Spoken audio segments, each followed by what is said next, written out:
أما بعد فأعوذ بالله من الشيطان الرجيم بسم الله الرحمن الرحيم واضرب لهم مثلا قرية كانت آمنة مطمئنة يأتيها رزقها رغدا من كل مكان فكفرت بأنعم الله فأذاقها الله لباس الجوع والخوف بما كانوا يصنعون۔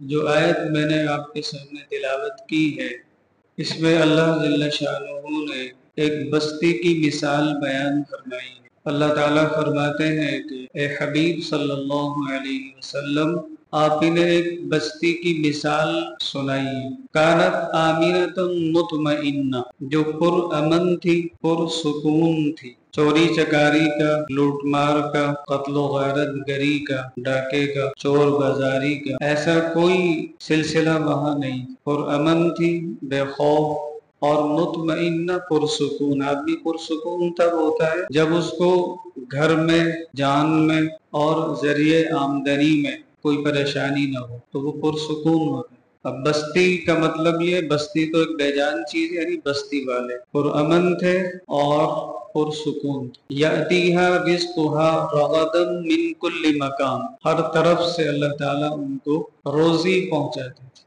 ہر طرف سے۔ اب رزق جو ہے وہ صرف کھانے پینے کو تو نہیں کہتے، رزق میں ہماری جسم کی جملہ ضروریات داخل، اور ہمارے جسم کی ضروریات میں رہائش بھی داخل ہے، لباس بھی داخل ہے، اور لباس، رہائش اور غذا، ان کو حاصل کرنے کے جو ذرائع ہیں وہ بھی اس کے اندر داخل۔ تو اللہ تعالیٰ کہتے ہیں ہر طرف سے رزق آتا تھا، رزق کی بھی خوب فراوانی تھی، آمدنی کی بھی فراوانی تھی، یعنی کوئی تنگی نہیں تھی۔ پھر انہوں نے ایک غلطی کی، خراب کام کی، اور وہ خراب کام یہ کیا کہ فَكَفَرَتْ بِأَنْعُمِ اللَّهِ، اللہ تعالیٰ کی نعمتوں کی ناشکری کی۔ اس ناشکری کے نتیجے میں اللہ تعالیٰ کہتے ہیں کہ فَأَذَاقَهَا اللَّهُ لِبَاسَ الْجُوعِ، پھر ہم نے اس بستی کو، یعنی بستی والوں کو، خوف کا لباس پہنا دی۔ لباس آپ نے، سب نے، ہم نے پہنا ہوا ہے، سر سے لے کر پیر تک لباس موجود ہے، تو ہم نے خوف کو لباس کی طرح ان پر طاری کر دی، سر سے لے کر پیر تک وہ پوری کی پوری بستی، یعنی بستی والے خوف میں ڈوب گئے۔ یہ نہیں بتایا اللہ تعالیٰ نے کس قسم کا خوف، لیکن آپ خود سمجھ لیں کہ ہر چیز کا خوف اس میں آ گیا، جان کا خوف بھی آ گیا، مال کا خوف بھی آ گیا، عزت کا خوف بھی اس میں آ گیا۔ یہی موٹے موٹے خوف ہے۔ وہ جو امن تھا وہ ختم ہو گیا، جو سکون تھا وہ ختم ہو گیا، اس کی جگہ خوف نے لی، اور بھوک کا لباس بھی پہنا دی۔ بھوک کب لگتی ہے؟ جب آدمی کو کھانے پینے کی چیزیں میسر ہو، جس کی تازہ مثال میں آپ غزہ کے واقعات دیکھیں تو اس ناشکری کے نتیجے میں اللہ تعالیٰ نے دو چیزیں ذکر کی کہ لباس جو، بھوک کا لباس بھی پہنا دیا، خوف کا لباس بھی پہنا دیا، اور وجہ کیا تھی؟ ناشکری۔ فَكَفَرَتْ بِأَنْعُمِ اللَّهِ، اور اس کی وجہ بھی بتا دی، بِمَا كَانُوا يَصْنَعُونَ، لوگوں کی غلطی کی وجہ سے، اور وہ غلطی ذکر ایک کی کہ ناشکری۔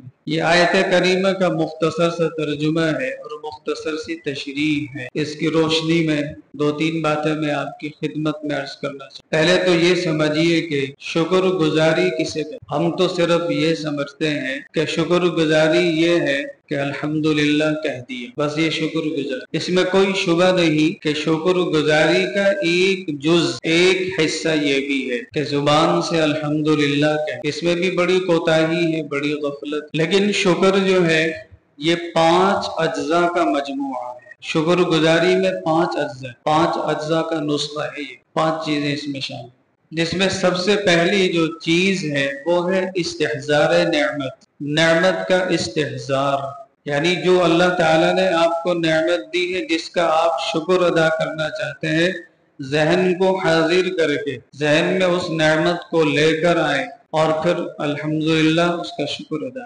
استحضار نعمت، کہ نعمت کا استحضار ہونا چاہیے کہ میں کس نعمت پر اللہ کا شکر ادا کروں. اس میں بھی بڑی غفلتیں ہیں. نعمتوں کا استحضار ہمیں حاصل نہیں ہوتا، اور ہمارے یہاں نعمت کا مفہوم بھی بڑا محدود سا ہے. ہم نعمت صرف اسے سمجھتے ہیں کہ ہماری آمدنی بہتر ہو جائے، کاروبار ہمارا چمک جائے، ملازمت ہمیں اچھی مل جائے، کوئی دنیاوی بڑا مقصد ہمیں حاصل ہو جائے، بیٹے کو ملازمت اچھی مل جائے، بیٹی کی شادی اچھی جگہ ہو جائے، داماد اچھا مل جائے، اور اس طرح کی کچھ اور چیزیں. ہم اسے سمجھتے ہیں کہ یہ نعمت ہے، لیکن ہم اس طرف توجہ نہیں دیتے کہ یہ جو اس وقت ہم یہاں موجود ہیں اللہ کے دربار میں، اللہ کے گھر میں موجود ہے، یہ بھی نعمت، اور بڑی نعمت، چھوٹی نعمت نہیں. حضور اکرم علیہ السلام کے ایک مبارک ارشاد ہے کہ دیکھو قیامت میں تم مجھے شرمندہ مت کروانا. یہ حضور اکرم علیہ السلام کا ارشاد ہے، اور وہ انہوں نے مجھے کہا ہے، آپ سے کہا کہ دیکھو قیامت میں مجھے شرمندہ مت کروانا. کیا مطلب یہ ہے کہ بھائی تم یہ کہتے ہو کہ ہم آپ کے امتی ہیں، آپ کو ہم اپنا نبی مانتے ہیں، اور آپ سے عشق کا، محبت کا دم بھی بھرتے ہیں، اور بڑے بڑے آج کل تو سوشل میڈیا کا دور ہے، بڑی بڑی پوسٹیں لگاتے ہیں، بڑی لمبی چوڑی باتیں کرتے ہیں، دعوے کرتے ہیں، آئی لو محمد کتنے لوگ لکھتے ہیں. تو تم دعوے تو بہت کرتے ہو، محبت کا دم بھی بھرتے ہو، اور ہماری طرف انتساب بھی کرتے ہو کہ ہم آپ کے ہیں، لیکن دیکھو قیامت میں شرمندہ مت کرنا. کیا مطلب یہ ہے کہ جب تم ہم سے تعلق کا دعویٰ کرتے ہو، محبت کا دعویٰ کرتے ہو، تو ہماری باتیں مانا بھی کرو، ہماری باتوں پر عمل بھی کیا کرو. ظاہر ہے کہ گھر کا سربراہ باپ ہے مثال کے طور پر، یا بڑا بھائی ہے، یا تایا چچا جو بھی ہے، تو باقی جو افراد ہے گھر کے وہ اس کے ماتحت ہیں. اب اگر وہ کوئی غلط کام کرتا ہے، قانون کے خلاف ورزی کرتا ہے، کوئی چوری کرتا ہے، کوئی فراڈ کرتا ہے، دھوکہ، کوئی بھی غلط کام کرتا ہے، بدنامی تو بڑے کی بھی ہوتی ہے. یار تمہارے گھر کا ایک آدمی دیکھو اس نے یہ کر دیا، تم تو یوں کہتے ہو، یوں کرتے ہو، ایسا تم نے اپنا حلیہ بنا رکھا ہے، اور تمہارے بھتیجے نے ایسا کر دیا، تمہارے بیٹے نے ایسا کر دیا، فلاں نے ایسا کر دیا. شرمندگی ہوتی ہے. اگر اس میں حیا ہے، اگر اس میں لحاظ ہے، وہ شرمندہ ہوگا. تو اس ایک مثال سے آپ سمجھ لی، میں اس تفصیل میں نہیں جاؤں گا. تو حضور نے فرمایا کہ دیکھو قیامت میں مجھے شرمندہ مت کروانا.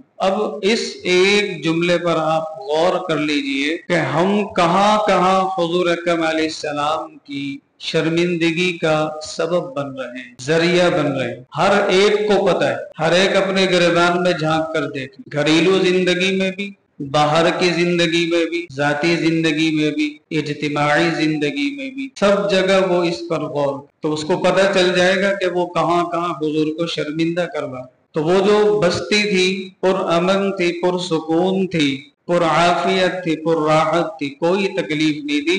ایک کام کیا انہوں نے، ایک غلطی کی، فکفرت بانعم اللہ، اللہ کی نعمتوں کی ناشکری کی، تو سارا امن غارت، سارا سکون غارت ہو. تو شکر گزاری میں عرض کر رہا ہوں، اس میں پہلی چیز ہے استحضار نعمت کا استحضار بھی ہو. مثال کے طور پر پاکستان ایک بڑی نعمت، لیکن کتنے لوگ ایسے ہیں جو اس پاکستان کی نعمت پر اللہ کا شکر ادا کرتے ہیں کہ یا اللہ تیرا شکر ہے، تو نے ہمیں ایک ملک دیا، ایک چھت دی، ایک شیڈ ہمیں دیا، رہنے کا ایک گھر دیا، جس میں ہم اپنی مرضی سے آزادی سے رہ سکتے ہیں. یہ مسلمان ملک ہے، مسلمانوں کی حکومت ہے، اور مسلمانوں کے ماتحت ہم رہتے ہیں. یہاں ہم اپنے دین پر آزادی کے ساتھ، آسانی کے ساتھ عمل کر سکتے ہیں. دین کے خلاف کوئی بات ہوتی ہے، ملک کے خلاف کوئی بات ہوتی ہے، ملت کے خلاف کوئی بات ہوتی، مسلمان شور مچاتے ہیں، احتجاج کرتے ہیں. یہ آزادی ہمیں میسر ہے.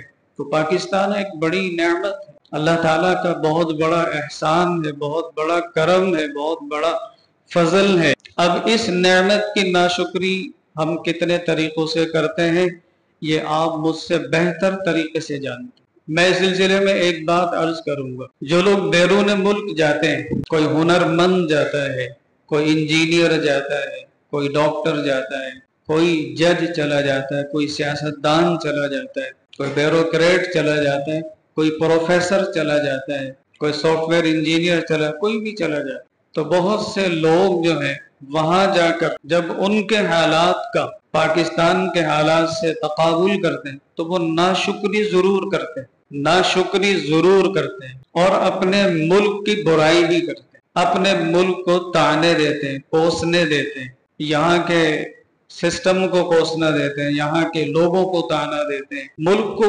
قصوروار ٹھہراتے ہیں، ہمارا ملک ایسا ہے، ہمارا ملک ایسا ہے۔ حالانکہ اگر کوئی پاکستان میں رہ کر پروفیسر بنا ہے، ڈاکٹر بنا ہے، انجینئر بنا ہے، سول انجینئر بنا، سافٹ ویئر انجینئر بنا، کمپیوٹر، جو کچھ بھی ہے، کوئی ہنر سیکھا، کوئی فن ہے، تو اسی پاکستان نے تو بنایا ہے اس کو، یہی کا کھایا ہے، پلا بڑا بھی اسی ملک کے اندر ہے، لیاقت صلاحیت بھی اسی ملک نے اس کے اندر پیدا کی ہے، انہی تعلیمی اداروں کے اندر وہ پڑھا ہے، اسی کے رہنے والے اس کے اساتذہ ہیں، اس کے ٹیچر ہیں، ان سے سیکھا ہے، ان سے صلاحیت قابلیت اس نے اپنے اندر پیدا کی، پھر اپنی دنیا سنوارنے کے لیے کسی اور ملک چلا جاتا ہے، یا وزٹ ویزے پہ جاتا ہے، سیاحت کے لیے جاتا ہے، تو اس مقام تک پہنچانے والا تو یہی ملک ہے۔ اب اسی ملک کو برا کہہ رہا ہے، اسی ملک کو غلط کہہ رہا ہے، اسی ملک کی ناشکری کر رہا ہے، تو فَكَفَرَتْ بِأَنْعُمِ اللَّهِ، اللہ کی نعمتوں کی ناشکری۔ چنانچہ میں نے تو نہیں دیکھا، لیکن میں اپنے بڑوں سے سنتا ہوں کہ جب پاکستان کا قیام ہوا، یہاں ہر طرف امن تھا، سکون تھا، رشوت ستانی نہیں تھی، چوری چکاری نہیں تھی، محبتیں تھی، نفرتیں نہیں تھی، دل ایک دوسرے کی طرف سے صاف تھی۔ لیکن جو ہم لوگوں نے ناشکری کرنا شروع کی، ناقدری کرنا شروع کی، تو یوں ہمارے ملک میں بہت سی خرابیاں، غلطیاں پیدا ہو گئی۔ تو میں ان لوگوں سے کہنا چاہتا ہوں، بھائی تمہیں اگر یہ ملک اتنا ہی ناپسند ہے اور تمہیں اتنی ہی اس ملک میں خرابیاں نظر آتی ہیں، تو کبھی انصاف کی نگاہ سے تقابل تو کر کے دیکھو کہ وہاں کی کیا نعمت ہے، یہاں کی کیا نعمت ہے۔ مثال کے طور پر کافر ملک کے، کافر کے زیر تسلط رہنا بھی بہت بڑی نحوست ہے، بذات خود یہ بڑی نحوست کی بات ہے کہ ایک کافر کی حکومت کو تسلیم کر کے، اس کے قوانین کو مان کر اس کے زیر تسلط رہے، یہ بہت بڑی ایک نحوست، بہت بڑی مصیبت ہے۔ یہ جو زمین ہے، روئے زمین ہے، یہ جو کائنات ہے، یہ اللہ کی بنائی ہوئی ہے۔ اللہ تعالیٰ یہ چاہتے ہیں کہ میری اس کائنات میں میرا سکہ چلنا چاہیے۔ کافر تو باغی ہے خدا کا، تو باغی کی حکومت میں رہنا، اس کی بغاوت کے زیر تسلط رہنا، یہ بذات خود ایک برائی ہے، بذات خود ایک خرابی ہے، بذات خود ایک غلط بات ہے۔ اور حضور اکرم علیہ السلام کا یہ فرمان بھی ذہنوں میں رکھنا چاہیے۔ حضور نے فرمایا جو کافروں کے ملک میں رہے گا میں اس سے بری ذمہ ہوں، میں اس کا ذمہ دار ہوں، اپنی براءت ظاہر کر دی، میں ذمہ داری اپنی ہٹاتا ہوں، ختم کر لی۔ جو کافروں کے ملک میں رہتے صرف دنیاوی آسائشیں دیکھ کر، دنیاوی سہولتیں دیکھ کر اس ملک کی ناقدری کرتے ہیں۔ کس قدر ناشکرے لوگ ہیں یہ لوگ، کس قدر ان کی سوچ میں خرابی ہے، ٹیڑھا پن ہے، کجی ہے۔ جس ملک کا کھایا ہے، جس تھالی میں کھایا ہے، اسی تھالی میں سوراخ کرتے ہیں۔ ایسے واقعات آپ کو ملتے ہوں گے کہ غریب ماں باپ نے اپنے بچے کو لکھایا، پڑھایا، پالا پوسا، وہ کسی بڑی پوسٹ پہ پہنچ گیا، مثلاً ڈپٹی کمشنر بن گیا، اب وہ اپنے باپ کا تعارف کراتے ہوئے بھی کتراتا ہے کہ باپ اس کا پڑھا لکھا نہیں ہے، تو وہ لوگوں سے کہتا ہے یہ ہمارے رشتہ دار ہیں، یا کوئی کہہ دیتا ہے کہ یہ ہمارے ملازم ہیں، یا کوئی یہ چاہتا ہے کہ میرا باپ ان لوگوں کے سامنے ہی نہ آئے کیونکہ وہ شرم محسوس کرتا ہے۔ اس کو آپ کیا کہیں گے؟ نرم لفظوں میں ناشکری کہہ دیں، آپ اس کو نافرمان کہہ دیں، ناہنجار کہہ دیں، اس سے سخت الفاظ بھی بولے جا سکتے ہیں۔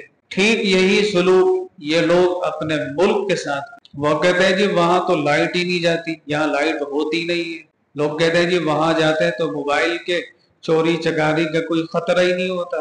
ابھی حال ہی کے اندر ایک پروفیسر صاحب ناروے ہو کر آئے، انہوں نے خبر میرے پاس بھیجی، یوسف رضا گیلانی صاحب کے صاحبزادے بھی وہیں تھے ان دنوں، ناروے نہیں غالباً اسپین میں، تو ان کے ہاتھ میں ایک گھڑی تھی، اس گھڑی کی جو قیمت تھی مجھے صحیح یاد نہیں لیکن کروڑوں میں تھی، پتہ نہیں 80 کروڑ کتنے پاکستانی روپوں میں، تو وہ گھڑی وہاں چوری ہو گئی۔ اور ان کا ایک طریقہ تھا کہ وہ ان ممالک کی خوبیاں گنواتے تھے اور ساتھ میں یہ لکھتے تھے کہ یاد رہے کہ یہ یعنی اسپین ہے یا ناروے یا جہاں بھی وہ رہے کہ ایک غیر مسلم ملک ہے، لیکن اس پوسٹ کے نیچے انہوں نے کچھ نہیں لکھا۔ تو میں نے ان کی خدمت میں گزارش کی کہ آپ بھول گئے، آپ کو یہاں یہ لکھنا چاہیے تھا کہ یاد رہے کہ اسپین ایک غیر مسلم ملک ہے۔ چوری کے واقعے میں نہیں تبصرہ کیا، چوری کے واقعے میں تبصرہ نہیں کیا کہ یہ غیر مسلم ملک ہے۔ ہاں خوبی یا کوئی آسائش یا کوئی اور چیز دیکھی تو لکھ دیا،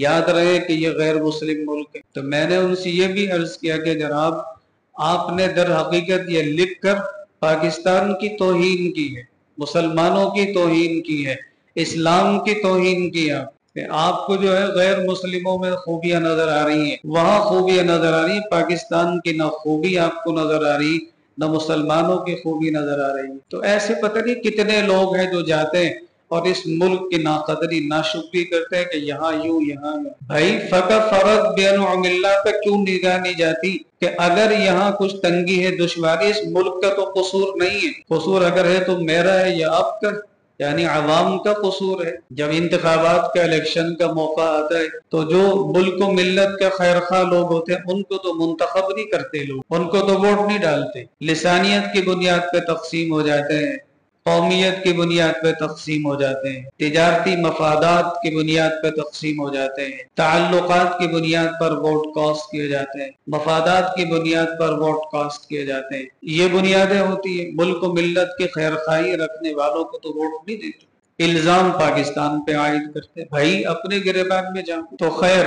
فکفرت بانعم اللہ، اللہ تعالیٰ کی نعمتوں کی ناشکری، یہ ناشکری ہمارے اندر سرایت کر رہی ہے۔ تو شکر گزاری میں کر رہا تھا کہ استحضار نعمت کا استحضار ضروری ہے، ذہن کو حاضر کر کے اللہ کا شکر ادا کرے، اور پھر دوسری چیز ہے زبان سے شکر ادا کرے، تیسری چیز ہے دل سے شکر ادا کرے، اور چوتھی چیز ہے کہ اس نعمت کا جو مصرف ہے اس مصرف میں اس کو استعمال، بے مصرف استعمال نہ کرے۔ اور پانچویں چیز یہ ہے کہ اس نعمت کو اللہ تعالیٰ کی نافرمانی میں استعمال نہ کرے۔ جب یہ پانچ چیزیں جمع ہو جائیں گی تو اب ہم کہیں گے کہ یہ شکر گزاری اس کا فریضہ ہے اور اس نے ادا کی۔ استحضار نعمت بھی ہو، ذہن کو حاضر کرے کس نعمت پر شکر ادا کر رہا ہے، دل سے بھی شکر گزاری کرے، زبان سے بھی شکر گزاری کرے، اور اس نعمت کا جو مصرف ہے اس مصرف میں اس کو استعمال کرے، اور اس کو اللہ کی نافرمانی میں، معصیت میں استعمال نہ کرے۔ جب یہ پانچ اجزاء پر عمل کرے گا تو پھر کہیں گے کہ اس نے شکر ادا کیا، لیکن ہم ان پانچوں اجزاء پر عمل نہیں کرتے۔ یہی وجہ ہے کہ اللہ جل شانہ فرماتے ہیں وَقَلِيلٌ مِّنْ عِبَادِيَ الشَّكُورُ، میرے بندوں میں شکر گزار بندے تھوڑے ہیں، شکر گزار بندے کم ہیں، ناشکر زیادہ۔ تو بھائی اپنی ناشکری کو پہچانے، اپنی ناقدری کو پہچانے اور اپنی غلطی کو پہچانے، اس کو پاکستان کی طرف منسوب نہ کریں۔ یہ ایک شیڈ ہے، یہ ایک چھت ہے، اور یہ بھی اللہ تعالیٰ کا بڑا فضل ہے کہ بھائی یہ ایٹمی طاقت بھی، یہ جو اور اسلامی ممالک کا حال ہوا ویسا حال ہمارا نہیں ہوا۔ ہمارے اساتذہ کہتے ہیں اس کی ایک بڑی وجہ یہ کہ پاکستان ایٹمی قوت، اور حالیہ پاک بھارت جنگ نے اور بھی پاکستان کی صلاحیتوں کو واضح کر دیا ہے۔ تو بنیادی مرض یہ ہے فکفرت بانعم اللہ، ناشکری۔ اس ناشکری کی وجہ سے آج ہم جو ہے خوف زدہ ہیں، سکون نہیں ہے، اور ذرائع آمدنی میں ہم مشکلات کا شکار۔ تو بھائی ناشکری کو دور کریں۔ دور کرنے کا طریقہ یہی ہے کہ نعمتوں کو جو ہم بے موقع بے مصرف استعمال کر رہے ہیں، خدا تعالیٰ کی معصیت میں، اس کی بغاوت میں استعمال کر رہے ہیں، اس سے بچیں، اپنے آپ کو خود بھی بچیں، اپنے بچوں کو بھی بچیں۔ تب پھر یہ ہوگا کہ یہ ہمارا ملک پر امن ہو جائے گا، پر عافیت ہو جائے گا۔ اللہ تعالیٰ توفیق عطا فرمائے۔ وآخر دعوانا الحمدللہ۔